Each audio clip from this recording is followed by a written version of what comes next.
I am the self-proclaimed queen of the gift basket. Or, well, maybe I'm the princess of the gift basket because my mother is the queen of the gift basket. I will be imparting all of my knowledge that I have on creating the best gift baskets and how you can combine thriftable items with a few nice new items to create a stellar gift for under $25. One of the things I really like about gift baskets is they don't usually need a lot of wrapping paper, so you can really cut back on wrapping paper because most wrapping paper is not recyclable. Most of it is trash. So this is a beautiful way to present your gift in a way that also is going to create a little less waste. Hello, everyone. Welcome back to the Going Zero Waste YouTube channel.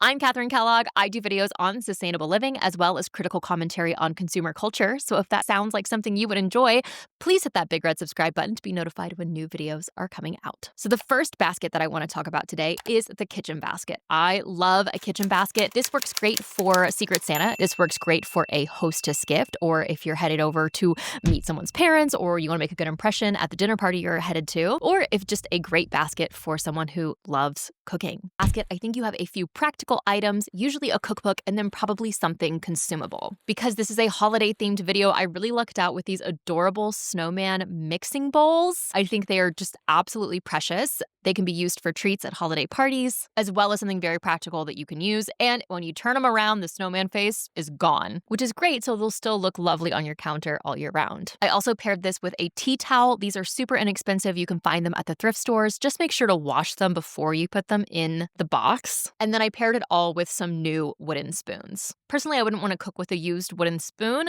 I would buy one secondhand if it was very clear that they were new. But that is one thing that I think would be nice to buy new. And then, of course, you could also add a consumable item to this gift, whether that was some homemade jam or some nice store-bought jam. You could also do some homemade vanilla extract. I have a whole video on how you can make that, and it is so much cheaper than store-bought. And honestly, I think it's a lot better. Or you could pair this with a fresh baked loaf of store-bought or homemade bread. And I think you have a really, really stunning gift basket. My total cost on this whole gift box was $25. $0 because I used an upcycled box that someone had gifted me the previous year. If you buy the cookbook new, that was $15, but of course you could thrift this to really bring your cost down. The new wooden spoons were $4. My thrifted tea towel was part of a set for $2. And then I thrifted the mixing bowls for $4. So all in, we're at exactly $25. And I would probably pair this with a loaf of my homemade bread, which cost about 40 cents. So $25 and 40 cents. Now, you could do a really fun spin on the cooking basket and go all in on a pasta basket. You could do pasta sauce, some nice noodles,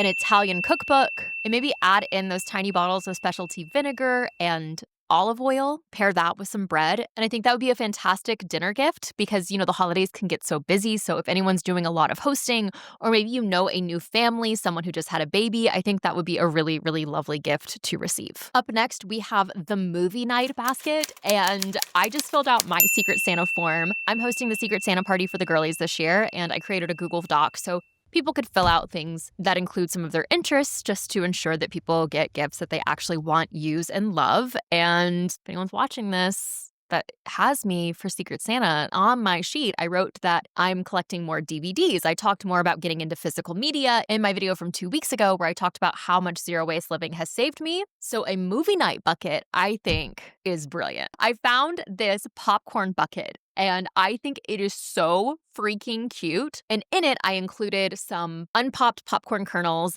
some homemade popcorn seasoning that I made, as well as 2 Admit One tickets, which were the card, which is just a really cute addition. And then you can put in any DVD of your choice, and these are also very easy to thrift.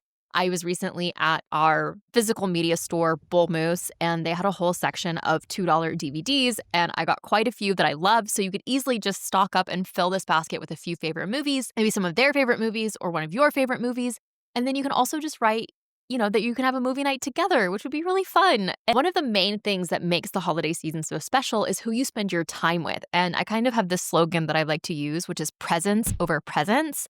And this is also a great way to spend time with people that you care about. And by creating these sorts of experiences, you get the feeling of love and the joy that the holiday season brings, which is often what we're trying to buy our way towards. But you can never buy your way to that feeling. You can only experience it. So this bucket came out super inexpensive. The bucket itself was about $5. The popcorn kernels in a thrifted jar were about $3. I have an upcycled spice jar that I used here to create my own seasoning, which was about $1 to $2. We have a $2 thrifted DVD.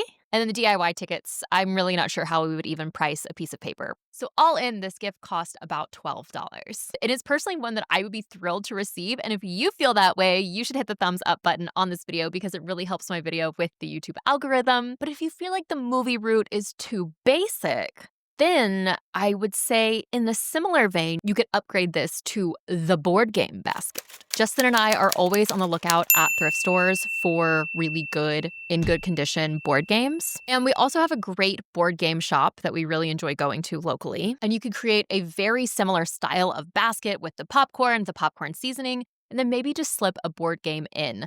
There are these card games that we have really enjoyed playing, and they're pretty inexpensive. They're under $10, and they're just a little mystery activity for two people, and you could still keep this basket under the $25 mark. One of the things I have noticed on the Secret Santa intake form, because I can read everyone's, surprise, I can read all your responses. A lot of people are very interested in books, and I think this basket, the book basket, will do gangbusters for the group. So for this basket, I thrifted one of my favorite books, and I wrote the card on a bookmark, which I think is really sweet. And then I got some loose leaf tea, a tea strainer, 2 adorable little teacups, and they're all sitting inside of a basket. One of the things that you might notice with a lot of these baskets is there is filler in there, and you can really use anything you want for filler. You can use scrap fabric that you thrift, you can use shredded paper, you can use upcycled brown paper from any packages that you might have gotten and saved this year. The filler really isn't that important. I will say I did go to a white elephant. I detest white elephants. I hate a white elephant party. And everyone was supposed to bring a gift with them, and it had to be under $10, which very, very much limits what you can bring. So I brought some wooden spoons as well as a really nice jar of jam, and I wrapped it in some spare cloth fabric, and it was just white. It wasn't anything special. My grandmother wrapped my Christmas present in it, so I wrapped a Christmas present in it for someone else, and the person who got mine was so upset.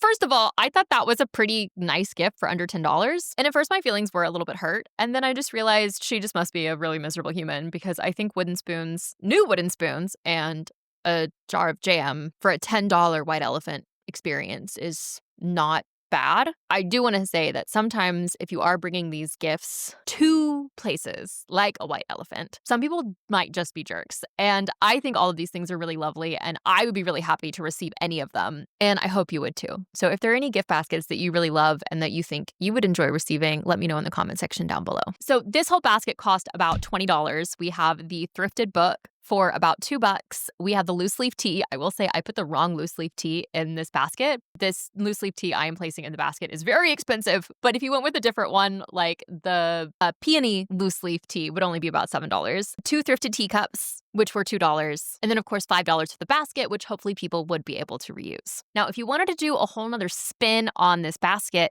I would definitely do a cozy basket. That could be really nice. And one of the hit gift baskets that we used to stock stuff for in the gift closet. Did anyone else have one of these? It was where we stored old bags and tissue paper that could be reused, stocked different items that we found that we really loved when they went on sale. The whole closet wasn't dedicated to that. It was also the linen closet where we stored our towels and sheets and laundry, but there was also at least 2 shelves that were dedicated to things specifically designed for last-minute gifts. So if there was a last-minute dinner party, an office party, a Secret Santa, anything like that that you weren't prepared for, you had the gift closet. If you also have one of these in your house, you have to let me know down in the comments. And in there, if you were a knitter, you could, of course, knit something like a scarf or knit some little sock cozies. I'm not sure what they're called, but I have several pairs of mittens that you wear over your socks. So it's your second sock layer. Does anyone know what I'm talking about? And then you have this little knit booty that you put on over. It's kind of, I guess, a house slipper. Maybe that would be the best term for it, but they're these really thick kind of house slippers that you wear. I mean, I would love to get some of those. I love me some socks. And it gets cold in Maine. So, I'm often wearing 2 layers in the house. Keep that heating bill low. Or try to. You could also do tea, or you could do a little homemade soup mix with some bowls, which would be adorable, or mittens, or earmuffs, whatever you find, just things in general that will keep you feeling cozy and warm. The next basket is foolproof, in my opinion. It is the hot cocoa basket. I like to make my own hot cocoa mix. I include a little vial of my homemade vanilla, as well as some marshmallows in a mason jar, tie it up, attach a little ribbon, throw in 2 cute mugs that you thrifted. Perfect. Of course, you can also buy a nice store-made hot cocoa mix as well. I just think this is a perfect gift to have on hand or in your back pocket because it comes together so quickly and it's not going to break the bank. Alternatively, you could also do a coffee basket, and instead of doing hot cocoa, you could do coffee beans. My husband roasts his own coffee beans, so I think this year we'll create some specialty gift baskets that are of his own special blend and will be a lovely gift that we'll probably send to our family members. I think that's something that's going to be really unique and homemade and really special. For me, gift giving is all about ensuring that you find things that people are actually going to use, actually enjoy, because if they don't fulfill that brief, you've basically given them a chore. Because if they don't love it and if they don't use it, then their chore is donating it or regifting it. And honestly, I genuinely have no problems with regifting. If someone gives you something and you don't love it and you know that someone else will love it, passing it along, brilliant. I can't tell you how many times we've regifted wine. We get wine, we love wine, we enjoy wine, but sometimes the holiday season, you're running late. It's going. It's being passed on. I get gifted a lot of candles, and I don't know if you've noticed, but I use mostly all LED candles. And that's because I've had a house fire and I'm kind of terrified of fire. So I don't burn candles because I will just constantly be thinking, oh my gosh, did I put that out? Did I put that candle out? My husband loves candles, on the other hand. And I've done homemade candles, and I also just gift him the candles that I get because I know that he will love them, he will use them, he will burn them. So he gets all my candles. I don't see any problem with that. I'm gifted something.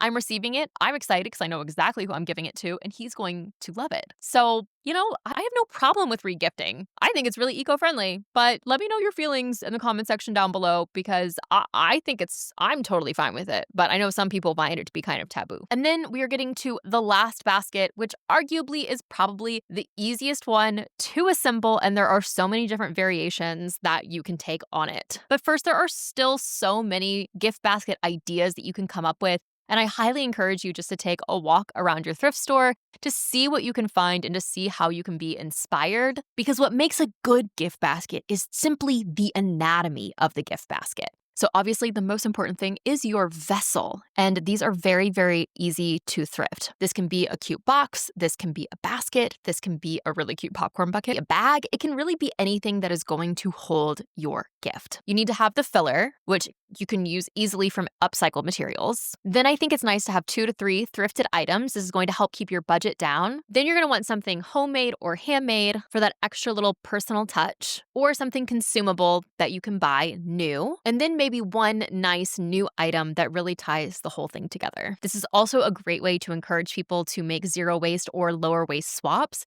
And I'll often sneak things into my baskets like beeswax wraps or reusable produce bags, a book on zero waste living, and other small things that can help people reduce their waste. And then finally, we have the champagne basket. So in my basket, I have a $5 thrifted basket, I have $2 champagne glasses, and then I got a bottle of champagne on sale for $16.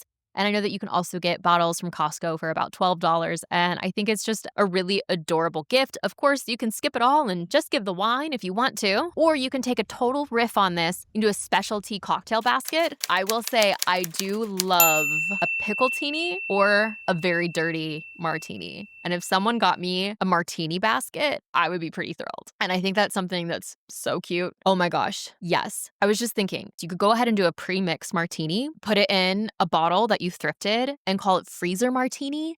And then that way someone could just put it in their freezer, and then you could give them little jars that had olives or pickles or onions or whatever the flight toppings, like little skewers. And then if you thrifted some vintage cocktail skewers that you could put in there. And then martini glass, come on, 10 out of 10. That would be a great gift. I think we did really well. 10 baskets for under $25 that people will actually want to receive. Again, let me know if there's any of these baskets that you'd really like to receive, and press that big red subscribe button to be notified when new videos are coming out. Ding the little bell. And next week, I'll be doing a video on the 5 top most wasted foods for Thanksgiving. So stay tuned. It's one you don't want to miss.